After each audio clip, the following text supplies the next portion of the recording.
Okay portable speaker လေးကိုမိတ်ဆက်ပြပါမယ်ဒီမှာနောက်ကနေ woofer လည်းပါတယ် RGB မီးလေးနဲ့ဒီလိုပုံစံလေးဒါ350ဘတ်ပါဒီကောင်လေးကဒီမှာနှလုံးစင့် RGB မီးပါမယ်ဖုန်းကိုအပေါ်မှာတင်လို့ရမယ်နော်ဒီလိုလေးဒါလေးက300ဘတ်ပါ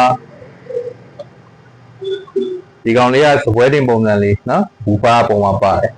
ဒါလေးကလည်း300ဘတ်ပါနော်ကဲဒီလိုတိတိလေး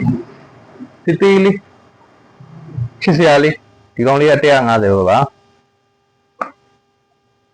โอเค RGB မီးလေးနဲ့ဒီမှာနှလုံးတွဲလေးလာရဗျာ250ဘတ်ပါနော်ဝယ်ယူမယ်ဆိုရင်စိုင်လေးစာလေးလည်းကျွန်တော်ရေးပေးထားပါတယ်နော်ဆိုင်ပါလျံ1လမ်းမှာရှိတာပါရအောင်မြေစာတင်ကျောင်းရှိမှာနော်ဒီဆိုင်နာမည်တိုင်းမှာပဲနော်ဖုန်းနံပါတ်လေးလည်း page ထဲမှာရေးပေးထားပါတယ်ဝယ်မယ်ဆိုရင်ဒါရောအားပေးလို့ရပါတယ်ဗျကျေးဇူးတင်ပါတယ်